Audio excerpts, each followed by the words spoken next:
আমার দাবি একটাই, পশ্চিমবঙ্গকে মুসলিম মুক্ত করতে হবে, একদম মুসলিম মুক্ত করতে হবে। এই জমিটা তৈরি হয়েছিল হিন্দু বাঙালির জন্য, মুসলিমের জন্য নয়। তাই আমার একটাই কথা, এখান থেকে মুসলিম মুক্ত করতে হবে এটাকে। আমাদের সংবিধান তো ধর্মনিরপেক্ষ। ওসব আমরা কেন মানবো? ওই সংবিধান আমরা তৈরি করিনি, মূল্য কেন আমরা দেবো? এখান থেকে সম্পূর্ণভাবে মুসলিম মুক্ত চাইছে, একদম মুসলিম মুক্ত।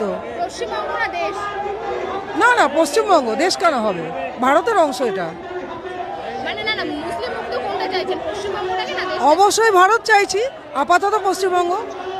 কিন্তু মানে এই যে দরকারে সংবিধান বদল হবে, সেই দাবি থাকবে, আমি সেই দাবি করি, আমি সর্বক্ষণ সেই দাবি করি। দাবি মানা হবে বা মান্যতা দেওয়া হবে, কারণ মান্যতা দেওয়া হবে কিনা আমি জানি না, দাবি করে যাব। আমি যতদিন বেঁচে থাকবো দাবি করে যাব, কেন এর পরবর্তী প্রজন্ম যারা আসবে তারা তো এখানে বাঁচতেই পারবে না। আজকে বাংলাদেশে যেটা হচ্ছে এখান থেকেও তো তাড়িয়ে দেওয়া হবে, এখান থেকে একটি একটি করে হিন্দুকে মেরে ফেলা হবে, তাড়িয়ে দেওয়া হবে। যেটা কাশ্মীরে হয়েছে সেটা এখানে হচ্ছে, সেটার পরে অন্য রাজ্যে হবে, সমস্ত রাজ্য হবে, একটার পর একটা রাজ্য হবে, গোটা দেশে হবে।